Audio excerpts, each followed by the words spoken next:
박형택 목사의 지방교회의 위험한 이단사상 운운에 대한 지방교회 측의 반론. 지방교회 관련 검색을 하다 보면 지방교회의 위험한 이단사상과 정체를 아시나요?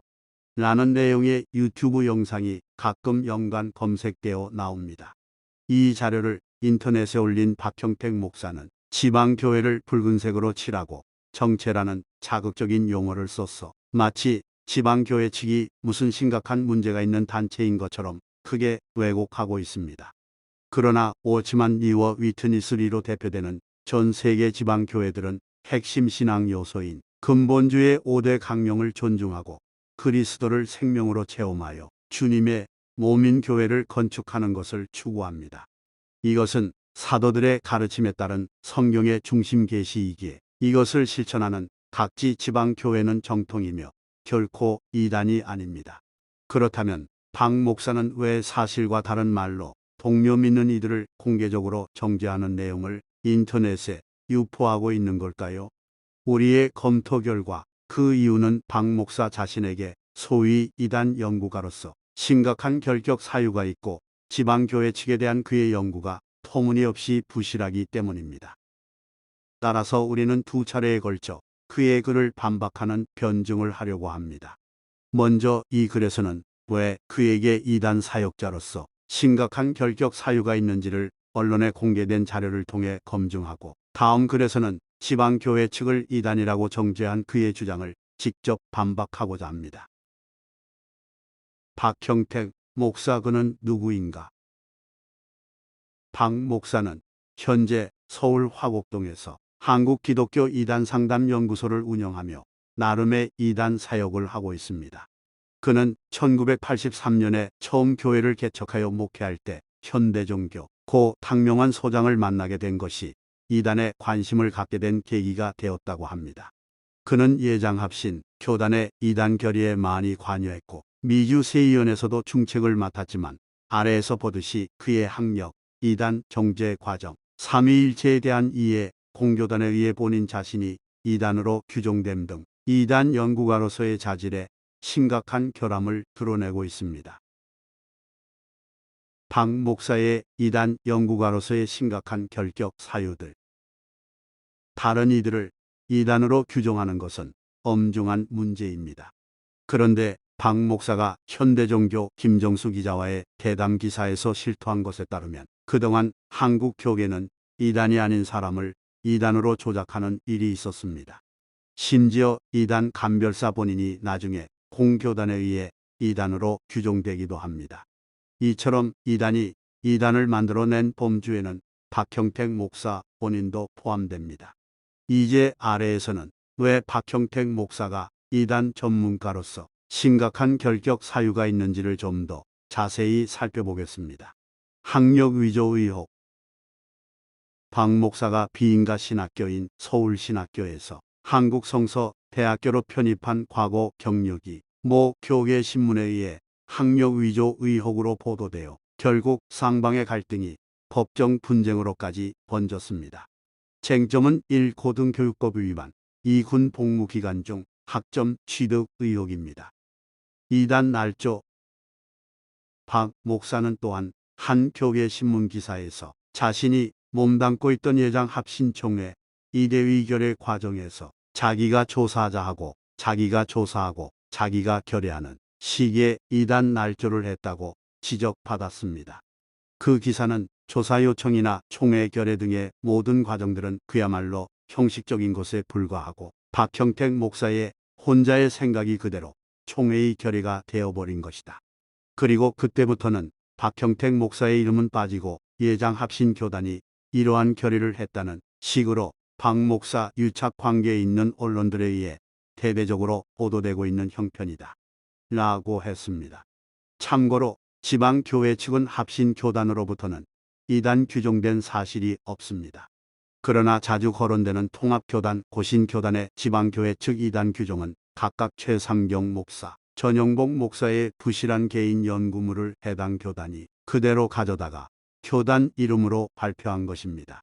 따라서 이 같은 행태가 비단 박형택 목사 개인의 문제가 아니라 그와 같은 부류의 이단 감별사들이 상습적으로 사용하는 수법이었다는 위 기사의 지적은 매우 설득력이 있습니다. 이것은 공교단이 연구를 많이 해서 결정하고 발표한 것이니 존중해야 한다는 일반인들의 상식을 배신한 불의한 일이고, 이단 규정에 있어서 중대한 절차상 하자가 있는 것입니다. 삼위일체를 잘못 이해하고 사과. 인터넷 교계 신문인 기독교 포털 뉴스는 2019년 3월 11일 자로 삼위일체 잘못 이해 사과드립니다 라는 박형택 목사의 사과문을 게재했습니다. 그 핵심 내용은 박 목사가 미주 세의원을 대표하여 작성한 진영식 목사에 대한 이단 연구 보고서에서 그리스도는 여호와이시다 라는 진 목사의 말을 양태론이라고 공격한 것이 잘못이었다는 자백입니다. 어떤 이들은 소위 공교단 또는 세계적인 이단 변증 단체를 대표한다는 이들 사이에 왜 이런 해프닝이 벌어진 것인지 의아해할 수 있습니다. 박 목사 본인의 해명에 의하면 나중에 신학교 동기인 김재성 교수에게 문의하고 칼빈의 기독교 황료와 니케아 신경 등을 다시 본 후에야 여호와가 성부만 아니라 삼위 하나님 전체에 대한 통칭적 명칭이었음을 알게 되었다는 것입니다. 그는 정확한 이해 없이 다른 사람을 비판했던 자신이 한없이 부끄럽고 낯뜨겁다 라고도 했습니다. 바로 이 문제로 미주 세의원에서 함께 활동했던 이인규 권사가 이단으로 규정된 것을 보면 박 목사는 이 공개 사과로 소나기를 피한 셈입니다. 그런데 삼위 전체가 여호와 하나님이심을 믿는 것은 기본 중의 기본입니다. 따라서 그가 바로 공개 사과한 점은 평가할 만하지만 이 해프닝은 그의 이단 전문가로서의 자격에 심각한 의문을 불러일으켰습니다. 예장해외 합동총회에 의해 이단으로 규정됨. 해당 교단은 2019년 2월 25일 박형택 목사와 이인규 권사를 이단으로 재규정하고 그들과의 교류를 금지시켰습니다. 이 교단은 2015년 9월 7일에 이미 이들을 1차로 이단으로 규정한 바 있습니다. 관련 기사에 따르면 박 목사 등이 이단으로 규정된 것은 삼위일체 하나님을 설명할 때 구분이 아니라 구별이라고 표현해야 함에도 이들이 여러 차례 구분이라는 표현을 사용했기 때문입니다. 위 총회는 또한 이들을 가리켜 조직신학이 정립되지 않은 이단성 있는 삼신론자라고도 했습니다. 이어서 해당 기사는 박 목사가 이단으로 규정된 사유에는 제대로 된 자격이나 소양 없이 여러 교회나 단체를 비난하며 여론몰이식 이단, 사냥 행위를 해온 전력도 포함된다고 적고 있습니다. 박형택 목사가 공교단으로부터 이처럼 두 차례나 공식적으로 이단으로 규정되었다면 지금처럼 유튜브를 통해 다른 믿는 이들을 함부로 이단 3단으로 규정하기보다는 주님 앞에서 겸손하게 자신부터 먼저 돌아보는 것이 순서일 것입니다. 박형택 목사의 메시아 과정설에 대한 이단 시비. 박 목사는 2015년 5월 18일에 열렸던 두 날개 이단성에 관한 공청회에서 예수님은 사탄과 싸울 수 없고 사탄이 시험한 것은 예수님이 메시아로 되어가는 하나의 절차와 과정에 있는 것이라는 소위 메시아 과정설을 주장했습니다. 장로교 합동교단, 고신교단, 통합교단은 각각 이러한 박 목사의 메시아 과정론을 이단론으로 규정했습니다. 그 요지는 메시아는 이 땅에 오실 때부터 메시아로 오신 것이지 사단의 시험 절차를 통한 과정으로 메시아가 되신 것이 아니다 라는 것입니다. 이어서 박 목사의 위주장은 기독론을 송두리째 흔드는 위험한 이단론이고 심각한 신학적 부재라고 지적하고 있습니다. 참고로 이 문제는 예장 대신 총회 신학위원회가 개최한 박형택 목사에 대한 이단 검증 세미나에서도 매우 심도 있게 다뤄졌습니다.